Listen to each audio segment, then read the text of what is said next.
N'aie pas peur.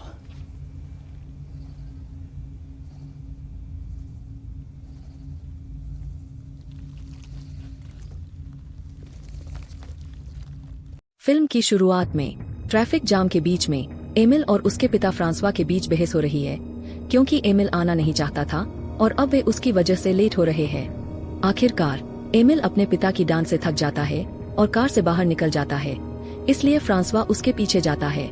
उसी समय वे देखते हैं कि एक एम्बुलेंस हिल रही है और उसके अंदर से कुछ चीख रहा है। फिर खिड़कियां टूट जाती है। फ्रांसवा तुरंत एमिल को छिपने के लिए खींचता है। जब एम्बुलेंस के दरवाजे खुलते हैं और एक आधा पक्षी आधा आदमी जैसा प्राणी बाहर निकलता है और एक कार के ऊपर लैंड करता है। सुरक्षा अधिकारी उस म्यूटेंट को पकड़ने के लिए दौड़ते हैं, लेकिन वह संघर्ष करता है और चिल्लाता है, जिससे सड़क पर सभी डर जाते हैं। म्यूटेंट अधिकारियों को धक्का देकर वहां से भाग जाता है। बाद में एमिल और फ्रांसवा अस्पताल पहुंचते हैं ताकि डॉक्टर से मिल सके जो एमिल की मां लाना का इलाज कर रहे हैं, जो भी एक जानवर में बदल रही है। पिछले 2 वर्षों में देश भर में कई लोग अचानक अधिक पशु जैसे रूपों में बदलने लगे हैं और ज्यादातर समय वे बहुत हिंसक हो जाते हैं। अधिकारी पूरी कोशिश कर रहे हैं कि सभी म्यूटेंट को पकड़कर विशेष संस्थानों में रखा जाए, जहां उन्हें शांत रखने के लिए दवाइयां दी जाती है और उन पर अध्ययन किया जाता है ताकि कोई इलाज मिल सके। ज्यादातर लोग म्यूटेंट से डरते हैं और चाहते हैं कि उन्हें बंद कर दिया जाए। एमिल अपनी मां से मिलना नहीं चाहता क्योंकि उन्होंने गलती से उसके चेहरे पर खरोंच मार दी थी, लेकिन फ्रांसवा जोर देते हैं कि वह अभी भी परिवार है। डॉक्टर बताते हैं कि दक्षिण में एक नया और अधिक उन्नत केंद्र खुला है और लाना को वहां स्थानांतरित किया जाना चाहिए, जिसे फ्रांसवा तुरंत स्वीकार करते हैं। वह एमिल के साथ वहां जाकर एक नई जिंदगी शुरू करना चाहते हैं, उन लोगों के निर्णय से दूर जो पहले से लाना को जानते हैं। जब वे लाना के कमरे में प्रवेश करते हैं तो एमिल दीवारों पर खरोंच देखता है और उनके करीब नहीं जाता।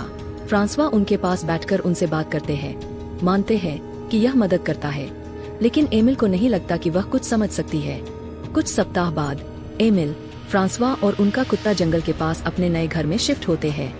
जल्द ही एमिल स्कूल जाना शुरू करता है और जब शिक्षक उसे क्लास से मिलवाते हैं तो नीना नाम की लड़की बहुत सारे सवाल पूछती है। एमिल झूठ बोलता है और कहता है कि उसकी मां मर चुकी है और उसकी निशान बिजली गिरने से हुआ है। उसी रात एक बड़ा तूफान शहर में आता है। बिजली चली जाती है और एमिल हवा और बिजली की आवाज से जाग जाता है। वह खिड़की की जांच करने जाता है और एक प्राणी को घर में झांकते हुए देखकर डर जाता है, लेकिन जैसे ही फ्रांसवा बिजली वापस लाते हैं वह प्राणी गायब हो जाता है। अगले दिन उन्हें एक आपातकालीन कॉल मिलता है और वे स्थानीय झील पर जाते हैं, जहां पुलिस और फायरमैन ने क्षेत्र को बंद कर दिया है। तूफान की वजह से एक एम्बुलेंस सड़क से उतरकर झील में गिर गई थी और जब वे एक पुलिस वाले को एक प्राणी का शरीर निकालते हुए देखते हैं तो फ्रांसवा सबसे बुरा सोचने लगते हैं। यह वही एम्बुलेंस थी जो सभी म्यूटेंट को नए केंद्र में ले जा रही थी और अब उनमें से आधे मर चुके हैं जबकि बाकी भाग गए हैं। पुलिस फ्रांसवा को पकड़कर रखती है जब वह अपनी पत्नी के लिए चिल्लाते हैं, लेकिन अधिकारी जूलिया उन्हें आश्वस्त करती है कि उन्हें लाना का शरीर नहीं मिला है, इसलिए वह कहीं जंगल में हो सकती है। घर लौटने के बाद फ्रांसवा उनके कपड़े घर के आसपास पेड़ों पर लटकाते हैं, उम्मीद करते हैं कि उसकी गंध लाना को उनकी ओर ले आएगी। अगले दिन जिम क्लास में शिक्षक क्लास को रस्साकशी खेलने के लिए भेजते हैं और एमिल की पूरी टीम तुरंत जमीन पर गिर जाती है, सिवाय उसके। हैरानी की बात है कि वह अकेले ही इतना खींच पाता है कि उसके साथी फिर से शामिल होकर मैच जीत लेते हैं। बाद में सभी लोग एमिल की ताकत से प्रभावित होते हैं और उसे एक पार्टी में आमंत्रित करते हैं। हालांकि एमिल अपने उंगलियों की जांच करने में व्यस्त है और जल्दी से घर भागता है, जहां वह चिमटी का उपयोग करके अपने नाखूनों के नीचे से कुछ खींचता है और दर्द से चिल्लाता है। वह छोटे पंजे पाता है, जिससे उसे पता चलता है कि वह भी धीरे धीरे बदल रहा है। फिर वह आईने में अपनी पीठ की जांच करता है और देखता है कि उसकी रीढ़ की हड्डी का आकार भी बदल रहा है। गुस्से में वह बाथरूम में चीजें फेंकता है और शर्म को धोने के लिए टब में जाता है। उसका कुत्ता भी उसे आराम देने के लिए टब में आ जाता है। इस बीच फ्रांसवा मॉल जाते हैं और जूलिया से मिलते हैं, जो उन्हें बताती है कि उन्होंने लाना की खोज बंद कर दी है क्योंकि सरकार ने सेना भेजने का वादा किया है। अचानक वे चीखें सुनते हैं क्योंकि ग्राहकों ने एक म्यूटेंट को देखा है। जूलिया अपनी टीम को मॉल खाली कराने का आदेश देती है, लेकिन फ्रांसवा उस म्यूटेंट की तलाश करते हैं, उम्मीद करते हुए कि वह लाना हो सकती है। यह जीव एक स्क्विड म्यूटेंट निकला जो सिर्फ कुछ मछली खाना चाहती है। जब उसे पता चलता है कि उसे देख लिया गया है तो वह उन पर झींगे का डिब्बा फेंकती है और भाग जाती है। जूलिया उसका पीछा करती है और वह उस पर खाना फेंकती रहती है, लेकिन जूलिया एक प्रशिक्षित अधिकारी है, इसलिए वह रुकती नहीं और उसे पकड़ने के लिए उस पर कूद जाती है। इस बीच फ्रांसवा किराने की दुकान के नीचे देखता है और एक और डरा हुआ म्यूटेंट पाता है, लेकिन वह पुलिस को बताने का फैसला नहीं करता। अगले शुक्रवार एमिल एक पार्टी में जाता है और बहुत मजे करता है। उसके सहपाठी कुछ तलवारों की प्रशंसा करते हैं जिन्हें एक व्यक्ति लाया है, जो आने वाले मिडसमर फेस्टिवल में उन्हें प्रदर्शित करेगा। अचानक शराब एमिल को बीमार महसूस कराती है और वह अपनी सीट से गिर जाता है। नीना उसे दवा देती है, लेकिन जब वह इसे लेता है तो उसका शरीर स्वाभाविक रूप से उसके हाथ को चाट लेता है, जिससे बाकी लोग डर जाते हैं। शर्मिंदा होकर एमिल जंगल में भाग जाता है और अन्य म्यूटेंट्स की आवाजें सुनता है। अगले सुबह वह झील के पास जागता है। उसके मुंह में खून होता है, जिसे वह तुरंत थूक देता है। घर जाते समय वह एंटी म्यूटेंट ग्राफिटी देखता है। घर पहुंचकर वह बाथरूम में भागता है और एक पंख उगलता है, यह महसूस करते हुए कि उसने रात को एक पक्षी खा लिया था। बाद में फ्रांसवा और एमिल पुलिस की बाधाओं को नजरअंदाज करते हैं और लाना को खोजने के लिए जंगल में जाते हैं। एमिल अपने पिता से पूछता है कि जब लाना बदलने लगी थी तो उसे कैसा लगा था, और फ्रांसवा कहता है कि वह कभी डरा नहीं था क्योंकि वह अब भी उसकी पत्नी थी, बस थोड़ी अलग। रात पड़ने पर वे कार में खोज जारी रखते हैं, लाना का पसंदीदा गाना बजाते हुए और खिड़कियों से चिल्लाते हुए। वे रात को कार में बिताते हैं और अगले सुबह एमिल देखता है कि उसके नाखून फिर से बदल रहे हैं। अचानक उनका कुत्ता भाग जाता है और एमिल उसका पीछा करता है, केवल यह देखने के लिए कि एक पेड़ पर एक गिरगिट जैसा बच्चा है। उसी समय पहले वाला पक्षी म्यूटेंट एमिल को जमीन पर गिरा देता है और उसके कंधे को अपने पंजों से घायल कर देता है। लेकिन जब वह एमिल की आंखों में देखता है तो उसे एहसास होता है कि एमिल भी म्यूटेंट है। एमिल की चीखें फ्रांसवा को उसकी ओर दौड़ने के लिए मजबूर कर देती है और वह उसे खींच लेता है, जबकि पक्षी म्यूटेंट को दूर रहने की चेतावनी देता है। कार में वापस फ्रांसवा कहता है कि वे अस्पताल जा रहे हैं, लेकिन एमिल मना कर देता है, डरते हुए कि वे सच्चाई जान लेंगे। उनकी बहस के कारण लगभग एक दुर्घटना हो जाती है, लेकिन फ्रांसवा समय पर कार रोक देता है। जब वे एक राइडिंग स्कूल में पहुंचते हैं जहां पुलिस जांच कर रही होती है, जूलिया बताती है कि एक म्यूटेंट ने घोड़ों पर हमला किया, इसलिए फ्रांसवा मौके का फायदा उठाकर एक एहसान मांगता है। एक सेना की नर्स एमिल को टांके देती है और यह मान लेती है कि कुत्ते ने उसके कंधे को काट लिया। बाद में घर पर एमिल कुछ टांके हटाता है और घाव को चाटने लगता है।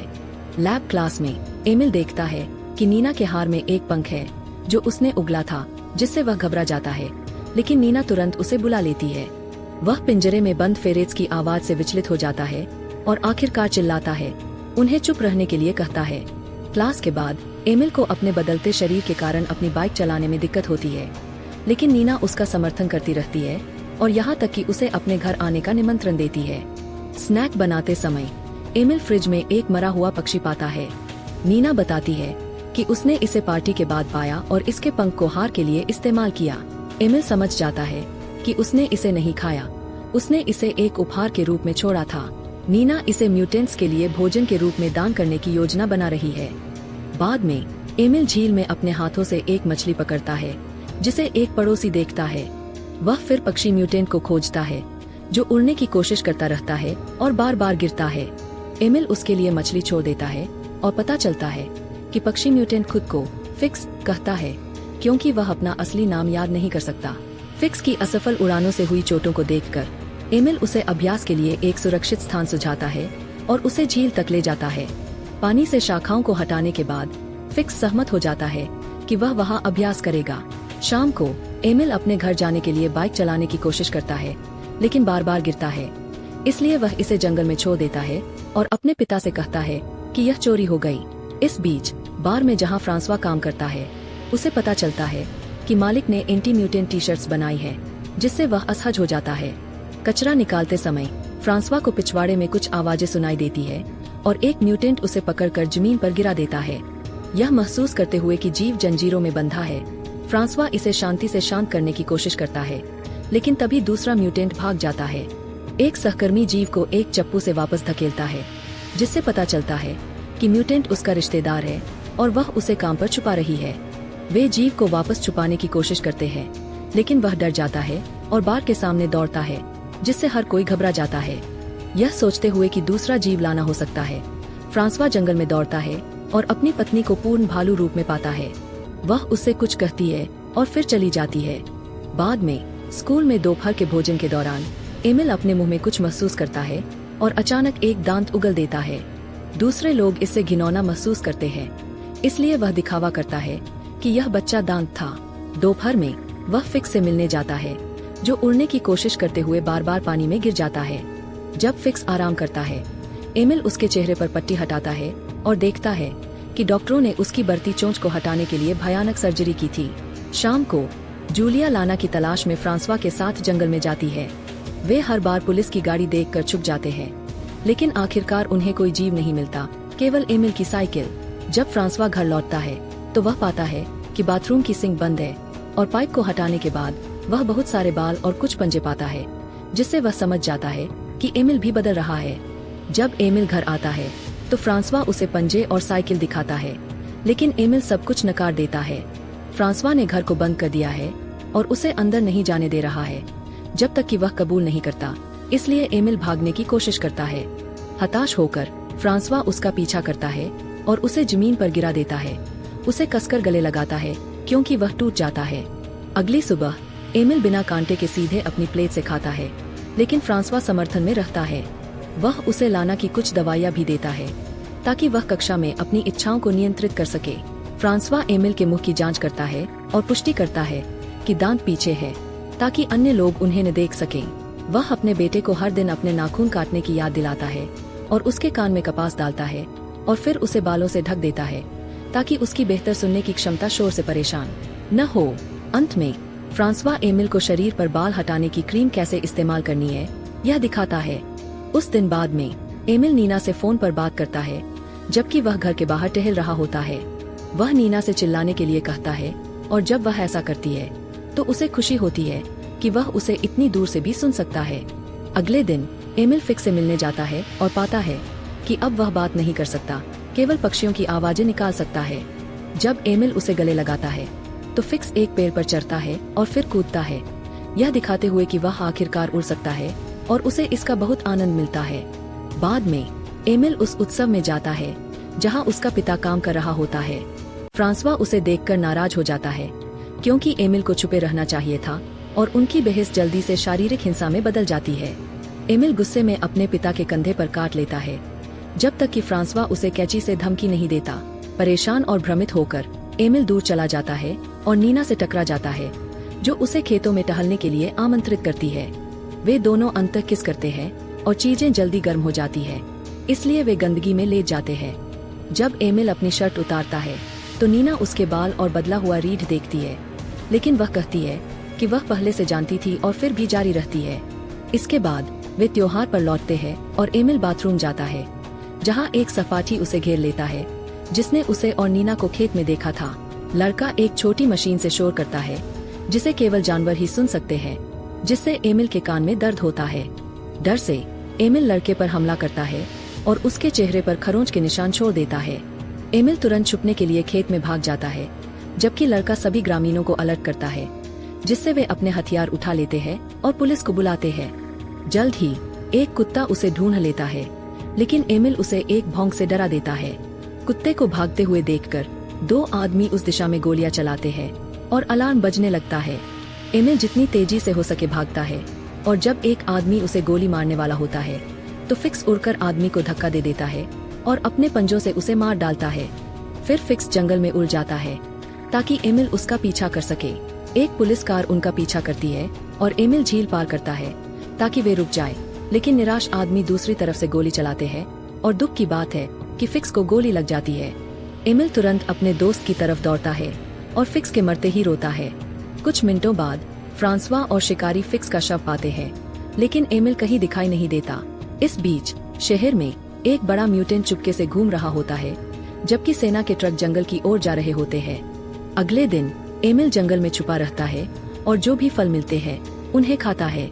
शाम को वह एक पेड़ पर चढ़ता है और अपनी खुद की आवाज से रात के जीवों के साथ शामिल हो जाता है। अगली रात एक तूफान आता है, इसलिए एमिल एक गुफा में छिप जाता है। वह तब डर जाता है जब एक भालू उसके पास आता है, लेकिन फिर उसे एहसास होता है कि यह उसकी माँ है। वे एक दूसरे के प्यार की पुष्टि के लिए अपने माथे को एक दूसरे से टकराते हैं और फिर लाना चल देती है। चाहती है कि उसका बेटा उसका पीछा करे। एमिल ऐसा करता है और पाता है कि बहुत सारे म्यूटेंट्स साथ में शांति से रह रहे हैं, जिसमें गिरगिट लड़की भी शामिल है। तभी वह देखता है कि आकाश में फ्लेयर्स दागे जा रहे हैं, जिसका मतलब है कि सेना ने उन्हें ढूंढ लिया है। एमिल और अन्य म्यूटेंट भागने की कोशिश करते हैं, लेकिन सैनिकों द्वारा इस्तेमाल किया गया दर्दनाक शोर उन्हें कुछ नहीं कर पाता और वे जमीन पर गिरकर कैद हो जाते हैं। केवल गिरगिट लड़की छुपने के लिए अपनी छलावरन क्षमता का उपयोग करती है। बाद में पुलिस स्टेशन में फ्रांसवा एमिल को यह बताने में मदद करता है कि वह नशे में था और गलती से जंगल में चला गया। लेकिन जब एमिल को रिहाई के कागजात पर हस्ताक्षर करना होता है तो उसका हाथ कलम पकड़ नहीं पाता और शीट को तोड़ देता है।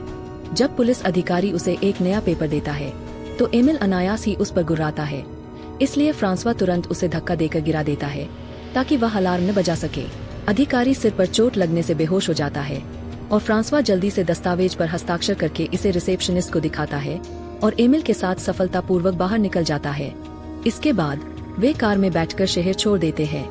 जल्द ही पुलिस उनका पीछा करने लगती है, लेकिन फ्रांसवा एमिल से वादा करता है कि वह उसे किसी भी संस्थान में नहीं भेजेगा और जितनी तेजी से हो सके गाड़ी चलाता है। जंगल तक पहुंचने के लिए एक बाड़े को पार कर जाता है। फिर फ्रांसवा अपने बेटे से कहता है कि भागो, और एमिल खुशी से चिल्लाते हुए ऐसा करता है। एक फिल्म प्रेमी के रूप में मैं अगली सिनेमा यात्रा का इंतजार कर रही हूँ। अलविदा और सब्सक्राइब करने के लिए धन्यवाद।